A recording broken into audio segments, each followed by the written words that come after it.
Biz bugün sizlərlə qəbul suallarından biri olan 64-cü suala baxacağıq. Sualımızın ilk öncə şərtinə baxaq.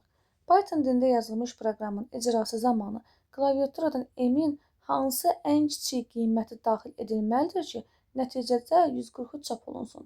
Deməli, 143 ədədinin çap olunması üçün N-in üzərinə hər dəfə nə gəlinməlidir? 7 gəlinməlidir. Ona görə də biz burada ilk öncə dövrü tapmalıyıq. Yəni dövrü belə bir D ilə işarə edək. Deməli, biz N-dən dövrü tapa bilərik. Yəni N-in ilkin qiyməti nədir? 3. 3 üstə gəlinsin. 7-ni vuraram D-yə, bərabər edərəm 143-ə. Yəni buradan D-ni tapmaq üçün 7-yi ona görə vururam. Deməli, 7 D edir 140, D də edir nə? 20. Bizim deməli dövrümüzün sayı nədir? 20-dir. Əgər N-imiz 20 dəfə icra olunubsa, S-imiz də 20 dəfə icra olunur və S 20 dəfə icra olunduqdan sonra şərt daha doğrusu S böyük olduğu üçün 1200-dən dövrdən çıxır.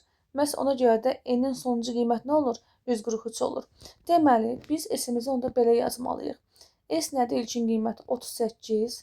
Üzərinə gəlirik 20 dəfə, yəni M üzərinə gəldiyimiz üçün 20M, yəni 20 vur M yazırıq və böyükdür, yəni daha doğrusu kiçikdir 1200.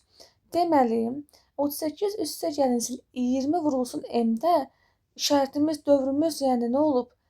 Dayanır. Niyə görə? Çünki bu ədəd, alınacaq qiymət 1200-dən böyük olub. Ona görə də gəlin qiyməti tapaq. 20M 1200-dən 38 çıxanda edir 1162 və M-i böldüyümüz zaman da edəcək nə? 58,1. Deməli, bizdən də nə istəyir? M-in hansı ən kiçik qiyməti daxil edilib? Burada da baxırıq ki, M-in ən kiçik qiyməti nə olacaq? 58 ola bilməz. Çünki 58-dən böyük bir rəqəmdir M. Bu da olur nə? 59. Və burada da ən kiçik qiyməti nə götürəcəyik biz? A variantı 59-u.